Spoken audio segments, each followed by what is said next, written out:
Minority Leader, you may now begin. I beg to move the motion instead of the Minority Leader. Repeat. I am requesting to move the motion instead of the Minority Leader. Minority Councillor. Thank you.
Thank you, Madam Presiding Officer, for the opportunity to move this motion this afternoon. And the motion reads, whereas the Tobago House of Assembly Act 40 of 1996, via the 5th schedule, is responsible for all matters related to social welfare. And whereas the onset of the COVID-19 pandemic in 2020 resulted in stay-at-home measures, and whereas there has been an alarming increase in incidents of domestic violence and child abuse, directly affecting men, women, and children, be it resolved that this House joins in condemnation of these heinous acts of violence and abuse meted out to our citizens throughout the country. And be it further resolved that this House mandates the Tobago House of Assembly to develop and implement strategies to treat with the meaningful engagement of both citizens and perpetrators of these incidents. And Madam Presiding Officer, in my contribution today, I will highlight global and local statistics and reports that indicates and shows the alarming increase in incidents of domestic violence and child abuse. I would also identify some recommendations to treat with the meaningful engagement of victims and perpetrators, after which I will conclude. Madam Presiding Officer, this issue at hand is a very complex one in nature. And as the Prime Minister pointed out recently, we are historically a violent society arising from our history of colonialism and slavery. But before I get into the meat of the matter, so to speak, I crave your indulgence as I deal with the preamble of this motion. And as stated in the motion, in keeping with the Tobago House of Assembly Act 40 of 1996, under the 5th schedule, social welfare is listed as item number 26 on the areas of responsibility of the Assembly. And as such, there is a department dealing with social welfare in the Division of Health, Wellness, and Social Protection, which is geared towards meeting the needs of the elderly, disabled, and disadvantaged to strengthen their economic and social well-beings. Victims of domestic violence and child abuse can be considered disadvantaged. And COVID-19 has become commonplace, and individuals are learning to deal, to cope, and to adapt to this new normal. At the onset of this dreaded disease, governments worldwide implemented stay-at-home measures to combat the spread of the virus.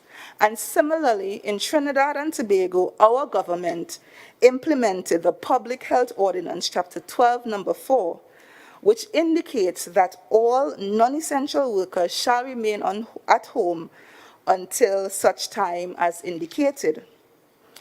These restrictions resulted in closures of schools, bars, recreational facilities, and of course the suspension of non-essential services both in the private and public sectors.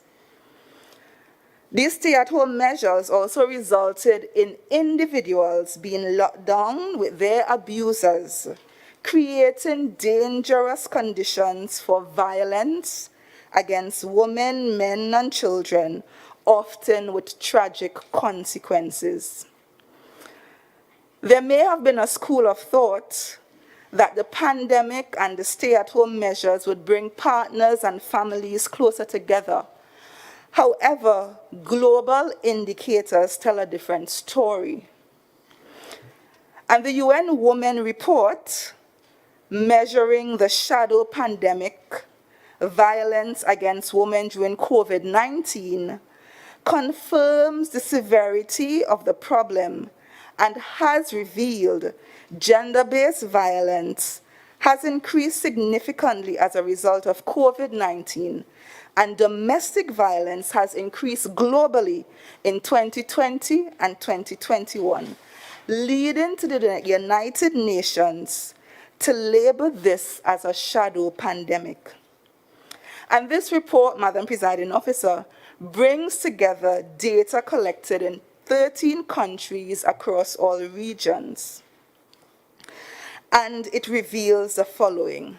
Firstly, the pandemic has increased women's experiences of violence and eroded their feelings of safety. And across the 13 countries surveyed, 2 in 3 women report that they or a woman they know has experienced violence at some point in their life. Nearly 1 in 2, or 45%, reported direct or indirect experiences of violence since the start of the pandemic. And the report also broke down the different types of abuse experienced, the most common form being verbal abuse, which accounted for 50%, followed by sexual harassment, 40%, physical abuse, 36%, and denial of basic needs, as well as denial of means of communication, being 35% and 30% respectively. And Madam Presiding Officer, prior to COVID, these are some things that we took for granted. The report also indicated that most women believe that COVID has made things worse in relation to domestic violence. So nearly 7 in 10 women think domestic violence has increased during the pandemic, and 3 in 5 think sexual harassment in public has also increased. In many cases, heightened demand for shelters and other forms of support has remained unmet due to operational constraints. And Madam Presiding Officer, the study found that COVID-19 has eroded women's feelings of safety, whether inside or outside of their households, with significant negative impacts on their mental and emotional well-being. Socioeconomic stressors such as financial pressure, employment, food security, and family relations stood out as having a significant impact not only on experiences of safety or violence, but also on women's well-being overall.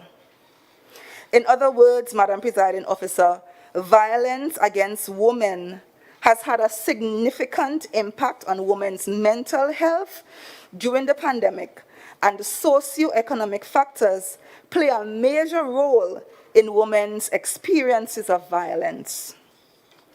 1 in 4 women, or 23%, said that COVID-19 has made things worse in terms of how safe they feel at home, and among women whose partners has no earnings, 4 in 5 report that they or a woman they know has experienced at least one form of violence.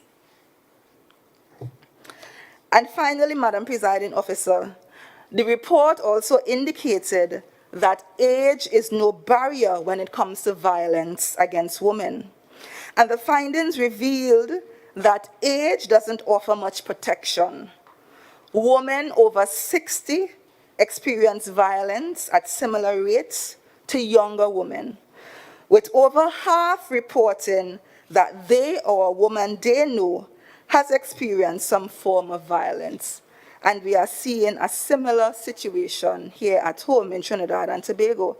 And Madam Presiding Officer, this report is very instructive and it is informative also.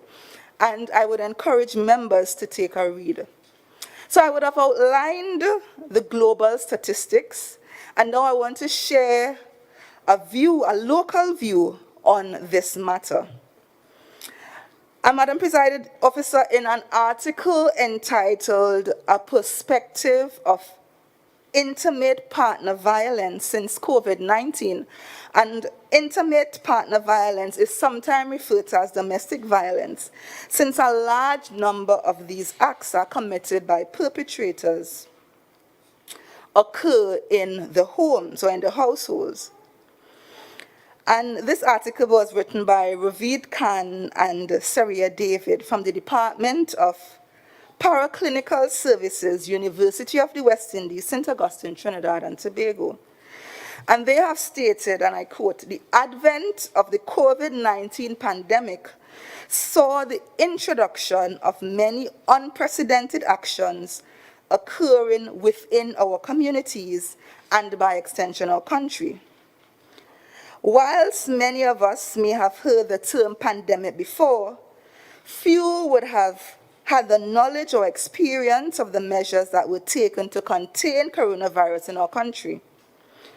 The introduction of lockdown measures, such as the closure of public spaces like bars, restaurants, malls, places of worship, and the list went on,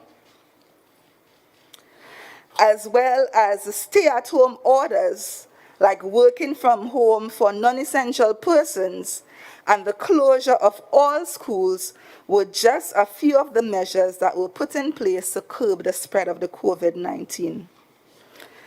And the article goes on, the ramifications of these measures would pan out over time, with some becoming apparent earlier than others, and with grave consequences, particularly an increase in acts of intimate partner violence, or what we also call domestic violence.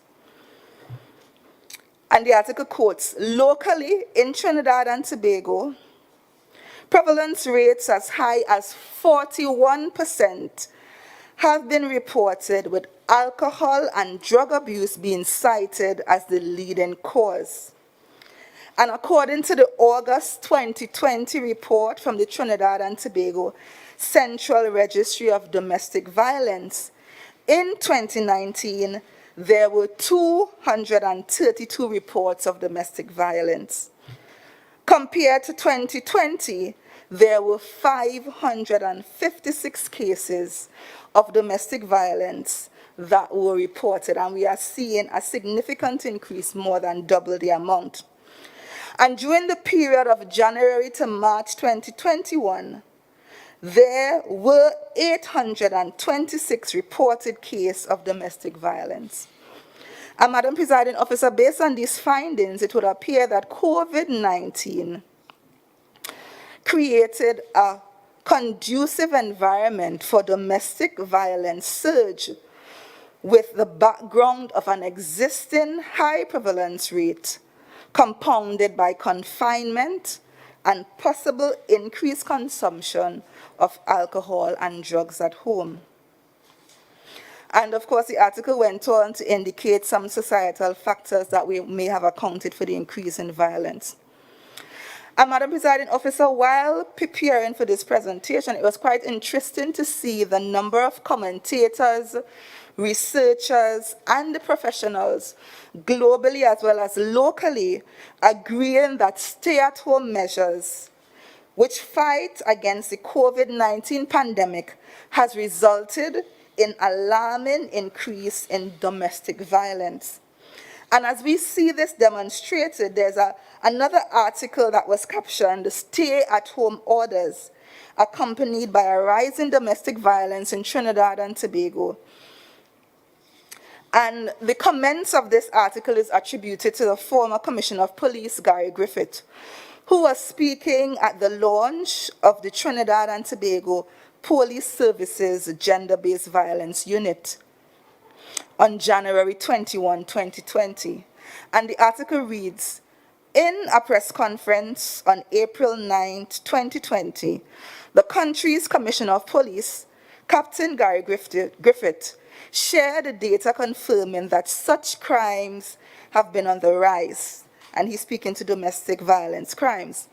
In February 2019, the Trinidad and Tobago Police Service has received 39 reports of assaults by beating.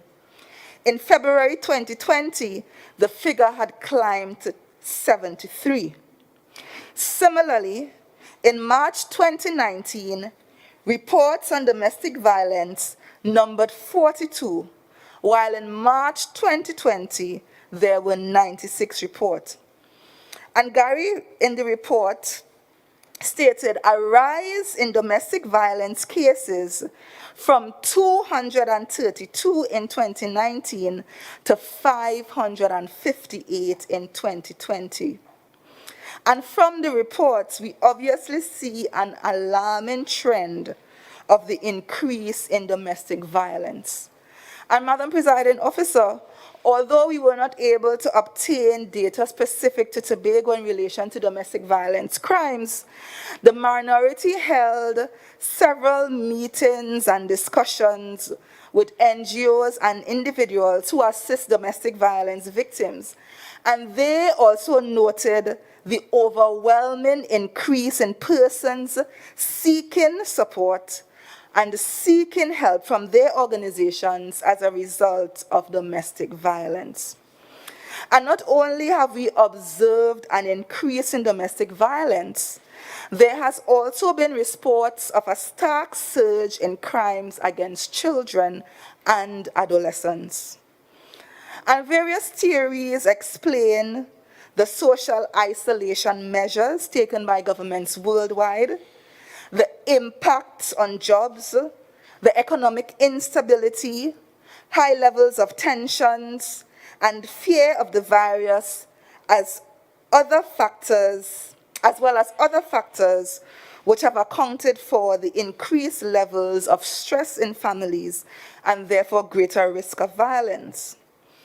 And the reports from the Trinidad and the Children's Authority of Trinidad and Tobago reported 4,142 cases of child abuse across Trinidad and Tobago in the year 2021. And for the first quarter of 2022, January to March, the Children's Authority has already seen 1,030 cases of child abuse across the country. And as it relates to Tobago, between 2021 and 2022, reported cases of child abuse in Tobago have accounted for close to 4% of the total reported cases across Trinidad and Tobago. And based on the overall statistics, this means that there were more than 150 cases of child abuse reported in the year 2021 in Tobago. And approximately 40 cases have already been reported for the first 3 months in 2022. And this is January to March in Tobago. And Madam Presiding Officer, during the Child Abuse Prevention Month in April 2022, the Children's Authority highlighted that across Trinidad and Tobago, child sexual abuse remains a major concern and is the second highest category of abuse reported to the authority, accounting for just over 23% of the reported cases. And it is important to note that these statistics are based only on the cases reported to the authority. Many cases of child abuse and also domestic violence would have gone undetected if persons fail to make a report. So we are encouraging as well persons that if they know, if they see, make a report. And Madam Presiding Officer, one incident of domestic violence or child abuse or any crime for that matter of fact is one too many. And we call on the Executive Council and the members opposite to join with the minority in condemning these heinous acts against our citizens. It is anticipated that members on the majority would pontificate that the PNM was in office for over 20 years, why didn't address this issue, and so forth and so forth. And yes, the former administration would have implemented policies and measures to address these issues. And it was under the People's National Administration that various social welfare grants and assistance were implemented that mirrors most of those social support offered by the central government, example, the rental assistance, and there are many more assistance and grants provided. A committee was also set up geared towards streamlining children care and the foster care facilities and establishing standard operating procedures, SOPs, to manage and supervise the operations of these homes compliant with the Children's Authority regulations. It is our information that this committee would have created a policy document and guide for foster care and children's homes on the island. And Madam Presiding Officer, there are also a number of other initiatives to strengthen the support to these institutions on the island, among other initiatives. And notwithstanding, Madam Presiding Officer, the COVID-19 pandemic has exaggerated and intensified incidents of domestic violence and child abuse. The research speaks for itself and shows that this is not only a Trinidad and Tobago issue, it is not only a Tobago issue, but a global challenge which we must face head-on. Dynamic, forward-thinking, innovative, sustainable solutions are required now. Minority Councillor. Minority Leader, this motion was brought in your name. Can you please explain why you didn't do your presentation first to move your motion?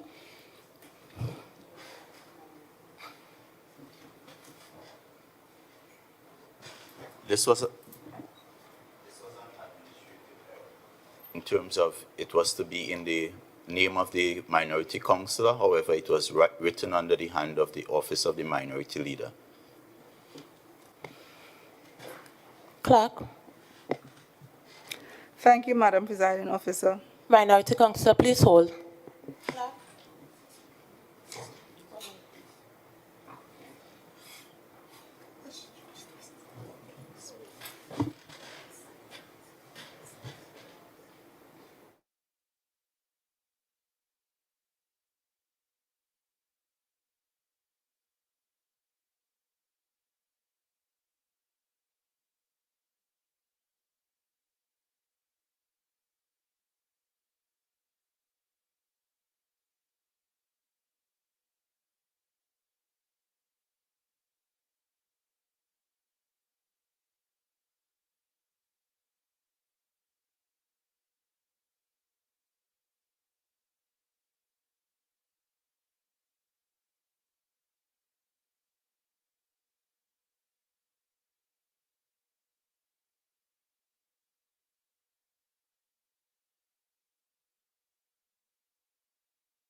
Minority Councillor and Minority Leader, I caution you all to get your correspondences correct when coming to the business of the House.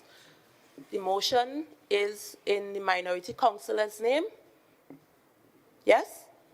Yes, You may Madam proceed. Presiding. Thank you, Madam Presiding Officer.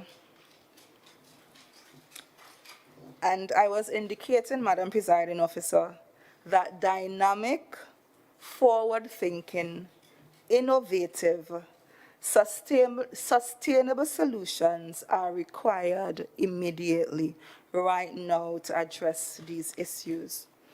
And this minority, as we highlight and identify the issues, We also put forward recommendations to address them.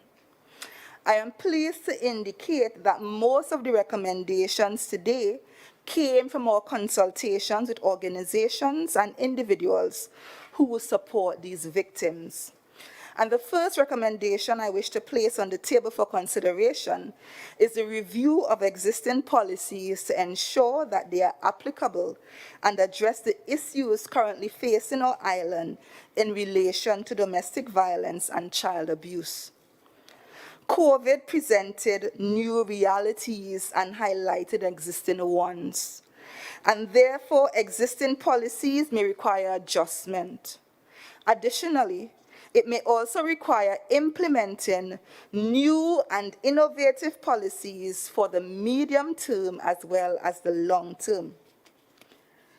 Another recommendation that we wish to put forward is greater collaboration, strengthened partnerships, and increased resources for NGOs supporting victims of domestic violence and child abuse to facilitate added access to shelters and provide increased social support to victims. In our meetings with the stakeholders, it was highlighted that a number of victims return to the perpetrators because they simply have nowhere else to go and therefore seemingly have no other option than to stay in the situation of abuse. And this was quite alarming. Our third recommendation is improved or greater public awareness campaigns in an effort to reduce and end domestic violence and child abuse. And finally, we also want to recommend the support for the perpetrators. And if we wish to reduce or end domestic violence and child abuse, support should not only be provided to victims, but also to the perpetrators. It is said that domestic violence is learned behavior. And because it is learned behavior, it can also be unlearned. There are numerous stories where current perpetrators were past victims or were a part of families where domestic violence or child abuse occurred.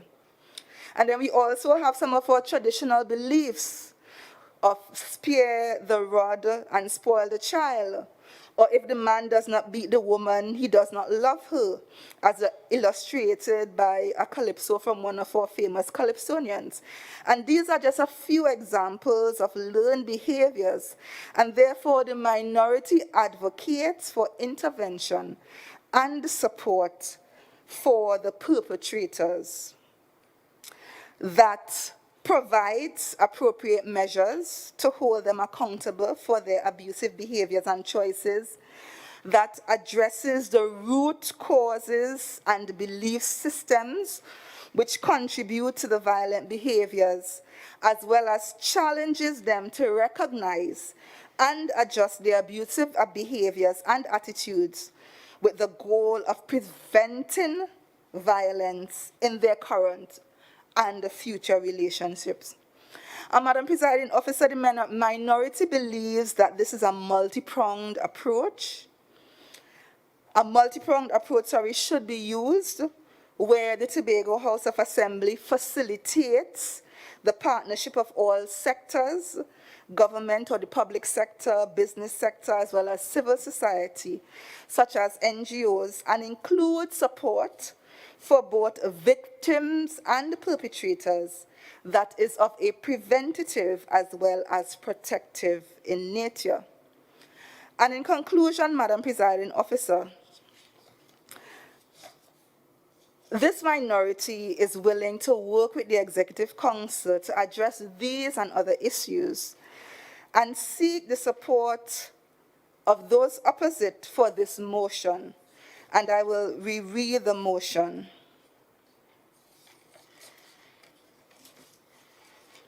And whereas the Tobago House of Assembly Act 40 of 1996 via the 5th schedule is responsible for all matters related to social welfare, and whereas the onset of COVID-19 pandemic in 2020 resulted in stay-at-home measures, And whereas there has been an alarming increase in incidents of domestic violence and child abuse directly affecting men, women, and children, be it resolved that this House joins in condemnation of these heinous acts of violence and abuse meted out to citizens throughout the country. And be it further resolved that this House mandates the Tobago House of Assembly to develop and implement strategies to treat with the meaningful engagement of both victims and perpetrators of these incidents. Madam Presiding Officer, I beg to move.